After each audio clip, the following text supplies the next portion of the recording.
अस्सलाम वालेकुम दोस्तों, Shahroz Ahmed national bank stadium Karachi से आपको एक दफ़ा फिर वेलकम कहता है। चैंपियंस ट्रॉफ़ी की एक्टिविटीज़ का बाकायदा तौर पे आगाज़ हो चुका है। इंडिया टीम दुबई पहुंच चुकी है, उनका भी प्रैक्टिस सेशन होगा। यहाँ पे पाकिस्तान टीम आज 6 बजे अपना प्रैक्टिस सेशन करेगी। इसके अलावा वार्म अप मैचेस चल रहे हैं कराची के अंदर। आज पहला मैच हो रहा है वार्म अप, अफ़गानिस्तान की टीम और न्यूजीलैंड की टीमें आमने सामने है। लाहौर स्टेडियम के अंदर भी आपने देखा, वहाँ पे भी जो है वो एक ऑलरेडी अफ़गानिस्तान की टीम है पाकिस्तान शहीन्स के साथ मैच खेल चुकी है। पाकिस्तान वो जीता था, लेकिन कुछ चीज़ें हैं जो सोशल मीडिया के ऊपर बहुत ज़्यादा गर्दिश कर रही हैं, जिसके अंदर पाकिस्तान की प्लेइंग 11, पाकिस्तान के स्क्वाड के अंदर तब्दीली, हारिस रऊफ के फिटनेस के हवाले से और भी बहुत सारी चीज़ें हैं, उनके ऊपर डिबेट करना ज़रूरी है। रात को मैंने लाइव किया था, उसके अंदर मैंने सारी चीज़ें जो है वो डिस्कस की थी, लेकिन जिन्होंने नहीं देखा अभी चीज़ें वो शेयर कर देता हूँ आप लोगों के साथ। एक तो ये हारिस रऊफ बाहर नहीं हो रहे, कुछ लोगों की आपने वीडियोस देखी होंगी, लेकिन जो अभी कंफर्म अपडेटेड न्यूज़ ये है कि भाई हारिस रऊफ जो है वो फिट हैं, आज जो वो ट्रेनिंग में भी अपना हिस्सा लेंगे। इसके अलावा इंडिया टीम चूँकि अपनी टोटल वो वहाँ पे दुबई में पहुँच चुकी है और पाकिस्तान इंडिया के दरमियान 23 को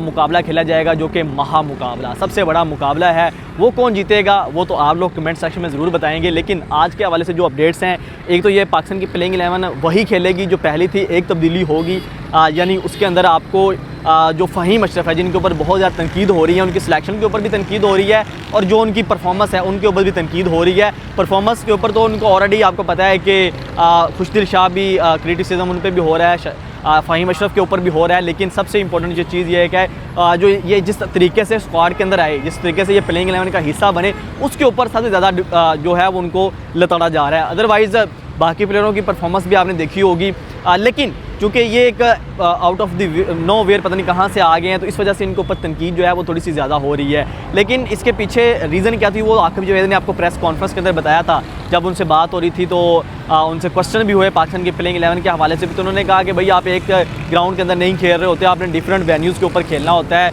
तो वहाँ पे जाके आपको सारी चीज़ें हर वेन्यू के हिसाब से चीज़ें जो हैं वो देखनी पड़ती हैं। तो इस वजह से जो है वो आपने सिर्फ स्पिनर नहीं रखने होते और सिर्फ फास्ट बॉलर नहीं रखने होते, अपने वैरायटी रखनी होती है अपने स्क्वाड के अंदर। लेकिन चूँकि आपको पता है कि पाकिस्तान ने दुबई के अंदर खेलना है और पाकिस्तान की हमेशा कोशिश होती है कि जब इंडिया के अगेंस्ट खेले तो इंडिया को स्पिनर्स ना दें, चाहे स्पिन कंडीशंस हैं तो पाकिस्तान ज़्यादा स्ट्रगल करता है। अगर स्पिन कंडीशन पाकिस्तान को मिलती भी है तो इंडिया के अगेंस्ट तो पाकिस्तान कभी भी अपने स्पिनर्स को नहीं खिलाएगा, पाकिस्तान फास्ट की तरफ जाएगा स्पिन कंडीशंस के ऊपर, क्योंकि पाकिस्तान खुद फंस जाता है। तो ये एक सबसे बड़ी प्रॉब्लम है कि पाकिस्तान के जो बैटर्स हैं वो दूसरी टीम के स्पिनर्स के आगे फंस जाते हैं। आपने देखा कि न्यूजीलैंड के सिर्फ 2 स्पिनर्स थे, उन्होंने किस तरह से पाकिस्तान को फंसाया।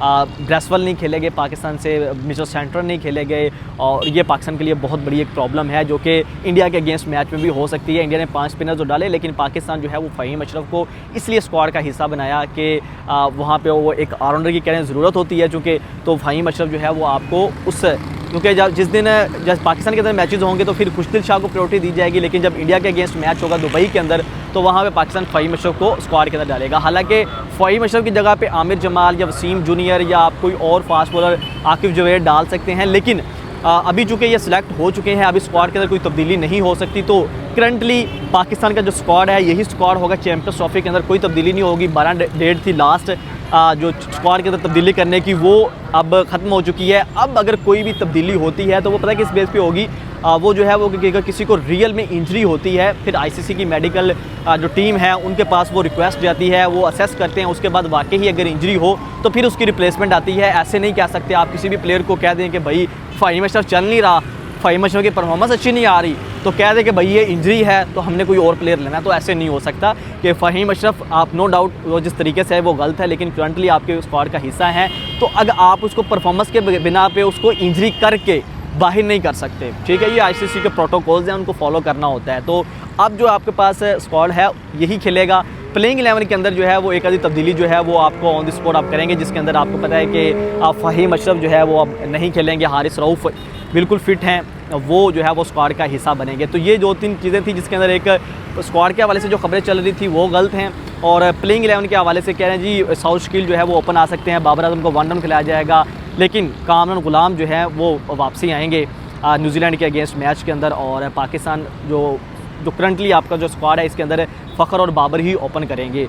नंबर 3 पे आपके आएंगे कामरान गुलाम, फिर मोहम्मद रिजवान, सलमान लियागा, और इसी तरह से जो है वो पाकिस्तान जिससे खुशदिल शाह खेल रहे हैं, तो फ़हीम अशरफ नहीं होंगे, फिर बाकी 4 बॉलर जिसके अंदर हारिस रऊफ़ की जो है वो एंट्री होगी। तो ये पाकिस्तान की प्लेइंग 11 है, एक तब्दीली इसके अंदर होने जा रही है। तो ये ओवरऑल जो अभी अपडेट्स थी, पाकिस्तान टीम ट्रेनिंग सेशन अपना करेगी। पाकिस्तान ये अभी ओपनिंग सेरेमनी के हवाले से पूरे मतलब पाकिस्तान में जो है वो अब एक्टिविटीज़ शुरू हो सकती हैं। कराची में भी हो गई हैं, पिंडी स्टेडियम में भी, और दुबई स्टेडियम के अंदर वहाँ पे इंडिया पहुँच चुकी है, वहाँ पे भी जो है वो मेला सजने लगा है। तो ये सारी चीज़ें थी। अब जो है वो आप लोगों के लिए मैं 2-3 क्वेश्चन छोड़ के जा रहा हूँ, उसके आप लोगों ने रिप्लाई करने हैं कमेंट सेक्शन में। उसके बाद जब अगली वीडियो आएगी तो मैं वो अपनी उसके अंदर जो है वो ओपिनियन दूँगा। एक तो ये है कि 2 फाइनलिस्ट टीमें कौन सी हो सकती हैं, फाइनल में चैम्पियंस ट्रॉफी के कौन जाएगी, इंडिया हो सकती है, Pakistan, New Zealand, south Africa, England, Australia, Bangladesh, कौन सी टीम है, या अफगानिस्तान, कौन सी 2 टीमें हैं जो फाइनल में जाएंगी, बेस्ट बैटर कौन सा होगा, चैम्पियंस ट्रॉफ़ी के अंदर, पूरी चैम्पियंस ट्रॉफ़ी के अंदर बेस्ट बैटर कौन सा हो सकता है, ये आपने बताना है। और बेस्ट बॉलर चैम्पियंस ट्रॉफ़ी के अंदर कौन सा होगा वो भी आप लोगों ने बताना है। और बेस्ट फील्डर, ये 4-5 चीज़ें हैं जो आपने कमेंट सेक्शन में ज़रूर बतानी है। और जिन लोगों पे मैक्सिमम कोशिश करेंगे कि जो लोग कमेंट्स कर रहे हैं उनके 2-3 कमेंट्स अगली वीडियो के अंदर शामिल किया जाए। तो ये थी अब तक की अपडेट्स। अपना बहुत ज़्यादा ख्याल रखिएगा। शायद में इजाज़त दीजिए। अल्लाह हाफिज़।